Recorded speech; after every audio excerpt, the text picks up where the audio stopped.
चलिए आज के इस लेक्चर को शुरू करते हैं। आज हम जस्ट बेसिक जो जनरल इंट्रोडक्शन है छत्तीसगढ़ ज्योग्राफी का, ये हम कवर करेंगे आज के लेक्चर में। पर लेक्चर को शुरू करने के पहले थोड़ा सा मैं आपको सिलेबस का ओवरव्यू दे देती हूँ। इससे क्या होगा कि आपके माइंड में एक सीक्वेंस जैसा बन जाएगा कि हम इस जो लेक्चर सीरीज है किस तरीके से हम इसको कंटिन्यू करने वाले हैं और आपको इस सब्जेक्ट को किस तरीके से पढ़ना है। सबसे पहले सामान्य जानकारी का मतलब कि छत्तीसगढ़ का एरिया कैसा है, कितना है, यहाँ पे उनकी जो बाउंड्री है वो किन किन राज्यों के साथ लगी हुई है, क्योंकि आप देखेंगे तो थोड़ा फैक्चुअल क्वेश्चंस यहाँ से आ जाते हैं।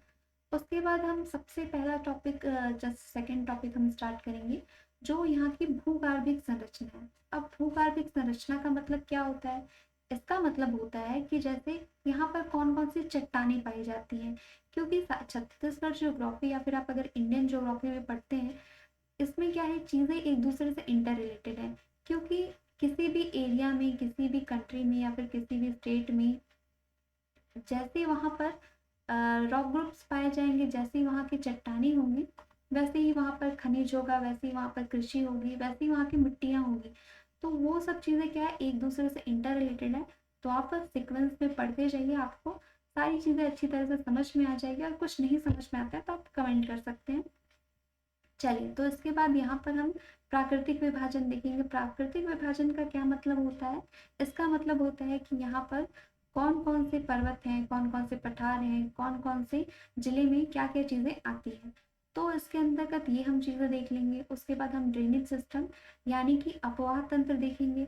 जो भी यहाँ पे इंग्लिश मीडियम या फिर हिंदी मीडियम के स्टूडेंट्स ये लेक्चर देख रहे हैं, तो आप टर्मिनोलॉजी का थोड़ा ध्यान रखते जाइएगा। बीच बीच में आपको मैं थोड़ा टर्मिनोलॉजी बता दूंगी, बट मेनली यहाँ पर हम हिंदी का यूज़ करेंगे क्योंकि ज़्यादा से ज़्यादा स्टूडेंट्स हिंदी मीडियम के हैं। चलिए, तो सबसे पहले यहाँ पर देखिए कि अपवाह तंत्र यहाँ पे छत्तीसगढ़ में 5 टाइप के ड्रेनेज सिस्टम है। ठीक है, सबसे बड़ी नदी कौन सी है आप कमेंट सेक्शन में लिख करके बता सकते हैं। उसके बाद यहाँ पर जलवायु, यहाँ की कौन कौन सी मिट्टियाँ पाई जाती हैं। मिट्टियों के बाद फिर यहाँ पे हम एग्रीकल्चर का पोर्शन देखेंगे। जो भी हम यहाँ पे पढ़ेंगे वो हम इकोनॉमिक सर्वे के डाटा भी वहाँ भी कवर करते जाएंगे साथ साथ में, ताकि आप छत्तीसगढ़ ज्योग्राफी पढ़ते पढ़ते आपका जो इकोनॉमिक सर्वे है, आर्थिक सर्वेक्षण, ये भी आपका कवर हो जाएगा। ठीक है, उसके बाद एक एक करके यहाँ पर जो कौन कौन से खनिज पाए जाते हैं, किस तरह के ऊर्जा संसाधन है, यहाँ पर कौन कौन से उद्योग हैं, एक एक करके हम सारे टॉपिक्स को कवर करेंगे। तो चलिए आज का जो मेन टॉपिक है वो स्टार्ट करते हैं। आज का हम थोड़ा सा बेसिक चीज़ें देखेंगे जो कि आपको छत्तीसगढ़ ज्योग्राफी जब आप शुरू करते हैं आपको पता होना चाहिए। सबसे पहले तो ये मैप आपको बहुत अच्छे से क्लियर होना चाहिए कहाँ पर कौन सा जिला है।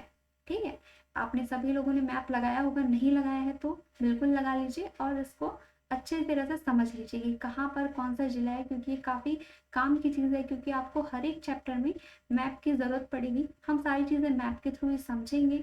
जो चीज़ें याद करने की ज़रूरत होगी वो याद करेंगे, जो चीज़ें समझने की ज़रूरत होगी उसको समझेंगे। चलिए, तो सबसे पहले देखिए, आपको इसका लोकेशन पता होना चाहिए। लोकेशन आप जानते होंगे, नहीं भी जानते हैं तो भी कोई इशू नहीं है, चीज़ें मैं आपको सारी चीज़ें बताऊंगी। कुछ इमेजिनरी लाइंस होती हैं जिसके द्वारा हम किसी भी देश का या फिर किसी भी स्टेट का हम उसको लोकेट करते हैं। आप लोगों ने सुना होगा अक्षांश एवं देशांतर, पढ़ा होगा एनसीईआरटी में। ठीक है, ये सब चीज़ें तो आपको स्कूल टाइम से पता होगी, भूल गए होंगे, लेकिन अभी उन सब चीज़ों को रिकॉल करने का टाइम आ गया है। सबसे पहले देखिए, जैसे यहाँ पर जो हॉरिजॉन्टल लाइंस होती हैं इनको हम क्या कहते हैं? अक्षांश कहते हैं। ठीक है, इंग्लिश मीडियम वाले याद रखिएगा, दिस इज लैटिट्यूड। उसके बाद जो वर्टिकल लाइंस होती हैं इनको हम क्या कहते हैं? ये बिल्कुल पैरेलल होती है। ठीक है, सभी एक दूसरे से पैरेलल होती है, कोई किसी को क्रॉस नहीं करता है। इनको हम क्या कहते हैं? देशांतर कहते हैं। ठीक है, इससे क्या होता है कि किसी भी कंट्री का, चाहे किसी भी स्टेट का लोकेशन वहाँ पर दिखा सकते हैं। ठीक है, तो ये चीज़ें आप याद रखिएगा। जैसे अगर आप छत्तीसगढ़ के लोकेशन की बात करें तो छत्तीसगढ़ का अगर आप लोकेशन देखेंगे तो ये आपका हो गया, ये उत्तरी अक्षांश हो गया।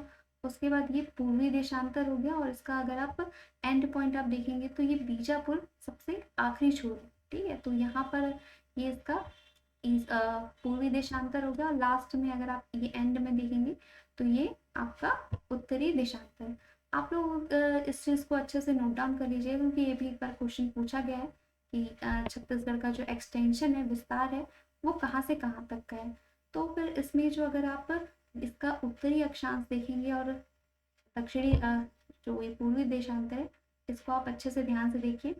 यहाँ पे अगर आप देखेंगे तो ईस्ट टू वेस्ट डिस्टेंस थोड़ा कम है, ठीक है, और जो नॉर्थ टू साउथ डिस्टेंस है वो ज़्यादा है, ठीक है। तो इसका शेप भी आप जानते होंगे, सी हॉर्स जैसा छत्तीसगढ़ का शेप है। चलिए, तो इसको आप ध्यान से देखिए। इसका जो अगर आप लॉन्गिट्यूड देखेंगे, लॉन्गिट्यूड यानी कि देशांतर, तो ये 84 डिग्री 25 मिनट है। और यहाँ पर अगर इस चीज़ को आप ऐसे मैप बना लीजिएगा और इसको नोट डाउन कर लीजिएगा, ये कितना है, 80 डिग्री 15 मिनट, ठीक है। तो यहाँ पे आप देखेंगे 80 और 84 में थोड़ा कम अंतर है, क्योंकि यहाँ का जो डिस्टेंस है वो लगभग 435 आसपास है, ठीक है। कितना है, 435 आसपास है।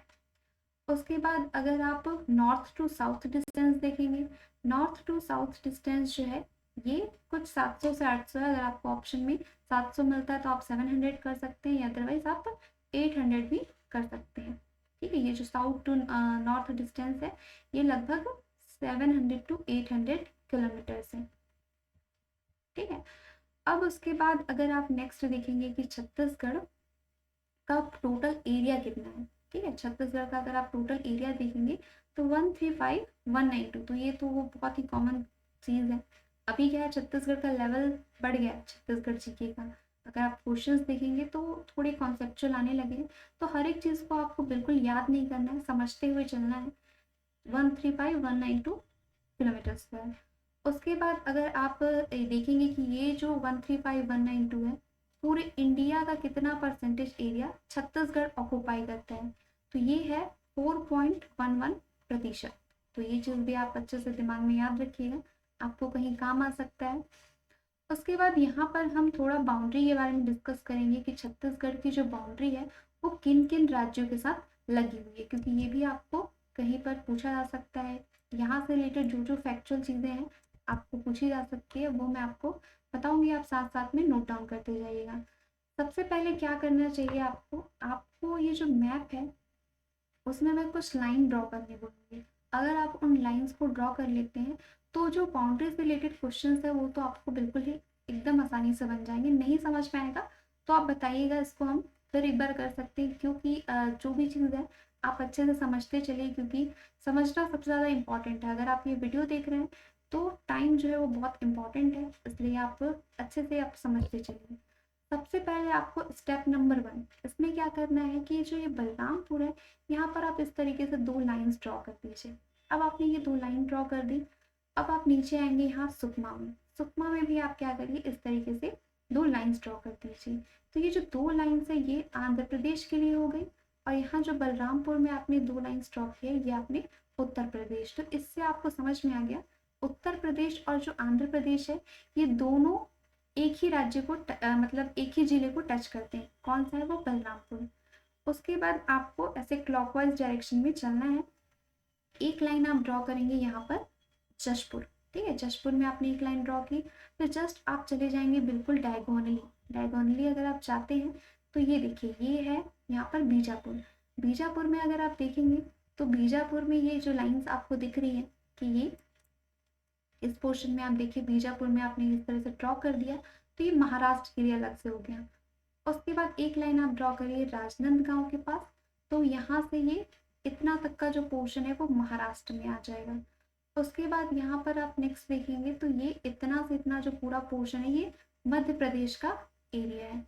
तो जब आप इस तरीके से लाइंस अपने माइंड में ड्रॉ कर लेंगे तो आपको पता चल जाएगा, जैसे फॉर एग्जांपल यहाँ से कुछ पूछ लिया गया कि झारखंड इनमें से किसे टच नहीं करता, तो आपके दिमाग में ये चीज़ क्लियर रहेगी कि हाँ उत्तर प्रदेश से लेकर के जशपुर। तो आप देख लेंगे यहाँ तो सिर्फ 2 ही जिले हैं, जशपुर है और बलरामपुर है। उसी तरीके से मान लीजिए उड़ीसा का पूछ लिया गया, क्योंकि छत्तीसगढ़ की सबसे ज़्यादा जो बाउंड्री है वो उड़ीसा के साथ ही है। तो इसमें क्या होगा कि आपको ये चीज़ समझ में आ जाएगी कि यहाँ से यहाँ तक का जो पोर्शन है, जो जो भी ईस्ट साइड में लाई करते हैं वो आपके उड़ीसा के साथ बाउंड्री शेयर कर रहे हैं। तो चलिए यहाँ से कुछ इंपॉर्टेंट फैक्चुअल चीज़ें हैं जो कि डायरेक्टली पूछी जाती हैं, वो मैं आपको एक एक करके बताती हूँ, आप नोट डाउन करते जाइएगा, चाहे आप इस नोट्स को टेलीग्राम चैनल से आप डाउनलोड कर सकते हैं। ठीक है, चलिए स्टार्ट करते हैं। सबसे पहले क्वेश्चन यहाँ से पूछा जा सकता है कि कौन सा जिला है, ठीक है, कौन सा डिस्ट्रिक्ट है जिसका की बाउंड्री सबसे ज़्यादा है। ठीक है, सबसे ज़्यादा इंटर स्टेट बाउंड्री कौन से डिस्ट्रिक्ट का है, तो आप मैप में देख करके आसानी से बता सकते हैं। बलरामपुर, बलरामपुर का अगर आप ये इंटर स्टेट बाउंड्री देखोगे तो देखो कितना बड़ा है। ठीक है, तो ये सबसे ज़्यादा लॉन्गेस्ट मैक्सिमम। अगर आपसे पूछा जाए कौन सा डिस्ट्रिक्ट है जिसका कि इंटर स्टेट बाउंड्री सबसे कम है, तो आप आसानी से देख करके बता सकते हो कौन से स्टेट का है, तो ये है धमतरी। ठीक है, तो ये धमतरी को आप याद रखिएगा कि यहाँ पर धमतरी बहुत ही थोड़ा सा, इतना थोड़ा सा है, तो ये जस्ट न्यूनतम और ये अधिकतम, तो ये चीज़ आप अच्छे से कर लेंगे। उसके बाद नेक्स्ट आपको यहाँ पर पूछा जा सकता है कि कौन सा राज्य है जो कि सबसे लंबी इंटर स्टेट बाउंड्री बनाता है, तो इसको भी आप आसानी से देख करके बना सकते हैं। अगर आपने ये लाइंस अच्छे से ड्रॉ किए तो आप आसानी से कर लेंगे। यहाँ पर आप देखिए कि ये जो उड़ीसा है उसका कितना ज़्यादा लंबा बाउंड्री है, तो ऑब्वियस सी बात है कि यहाँ पर उड़ीसा जो है वो सबसे ज़्यादा लंबा बाउंड्री शेयर करता है। उसके बाद अगर यहाँ पर नेक्स्ट आप देखोगे तो उत्तर प्रदेश एंड आंध्र प्रदेश में कई लोगों को कन्फ्यूजन होता है कि कौन सा सबसे ज़्यादा इंटर स्टेट बाउंड्री है, बट ज़्यादातर आंध्र प्रदेश को आंसर लिया जाता है कि आंध्र प्रदेश की जो बाउंड्री है वो सबसे लोएस्ट है, सबसे कम डिस्टेंस यहाँ से ही कवर होता है। उसके बाद यहाँ पर आपसे पूछा जा सकता है कि जैसे कौन सा जिला है जो कि 3 राज्यों को टच करता है। ठीक है, कौन सा ऐसा जिला है जो कि 3 राज्यों को टच करता है, तो इसमें सिर्फ 2 ही है। एक आप देखेंगे तो ये बलरामपुर। ठीक है, जब अगर आपने अच्छे से ड्रॉ किया हुआ है तो आपको बिल्कुल इस तरह के क्वेश्चंस के आंसर पता चल जाएंगे। जैसे ये देखिए, ये उत्तर प्रदेश हो गया, ये एमपी हो गया, और ये यहाँ पे झारखंड। बलरामपुर ऐसा डिस्ट्रिक्ट है जो कि 3 स्टेट्स को टच करता है। उसके बाद अगर आप नीचे देखेंगे सुकमा, सुकमा भी 3 स्टेट्स को टच करता है, जैसे कि एक ये हो गया तेलंगाना, उसके बाद एक यहाँ पर हो गया आंध्र प्रदेश, उसके बाद एक हो गया ये उड़ीसा। उसके बाद एक और चीज़ यहाँ से पूछी जा सकती है कि ऐसा कौन सा स्टेट है जो कि 3 स्टेट्स को टच करता है, कौन सा ऐसा डिस्ट्रिक्ट है जो कि 3 स्टेट्स को टच करता है, तो इसको भी ठीक है, 3 वाला तो हम कर चुके हैं, यहाँ पे 2 स्टेट का पूछा जा सकता है, तो 2 को देखो वही टच कर पाएगा जिस जहाँ से बाउंड्री अलग अलग होगी। जैसे एक ये जशपुर हो गया, जशपुर में आप देखेंगे तो ये एक झारखंड और ये एक उड़ीसा।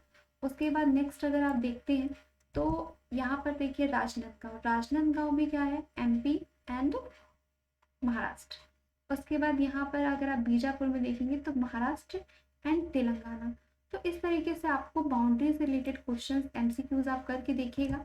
यहाँ पर आपको यूट्यूब चैनल में भी हम एमसीक्यूज कराएंगे, लेकिन पहले क्या है, थोड़ी सी अपने आप कॉन्सेप्चुअल तैयारी कर लीजिए, जो थ्योरी पोर्शन है वो आप कर लीजिए, फिर एमसीक्यूज में पर डे आपको एक एक क्वेश्चन दूंगी जिसका आंसर आप कमेंट सेक्शन में दे सकते हैं।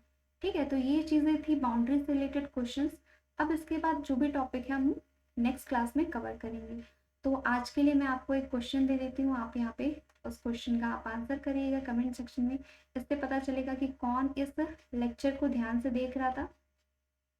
ठीक है, आपको बताना है कि कौन सा जो स्टेट है, ठीक है, अगर हम देखें कि छत्तीसगढ़ 7 राज्यों से घिरा हुआ है, तो उन 7 राज्यों में सबसे ज़्यादा जो एरिया, ठीक है, एरिया वाइज सबसे बड़ा राज्य कौन सा है। अगर आप क्षेत्रफल की दृष्टि से देखें तो जो 7 राज्य है जो कि छत्तीसगढ़ बाउंड्री को टच करते हैं, उनमें से सबसे बड़ा कौन सा है, तो आपके जो ऑप्शंस है वो है एमपी, दूसरा है आपका यूपी, तीसरा है आपका उड़ीसा, उसके बाद चौथा है यहाँ पर महाराष्ट्र। ठीक है, इसका आंसर आप लोग कमेंट सेक्शन में करना है, इसका आंसर मैं नेक्स्ट वीडियो में बताऊंगी। इसी तरीके से हम एक एक टॉपिक कवर करेंगे आगे चल करके। धन्यवाद।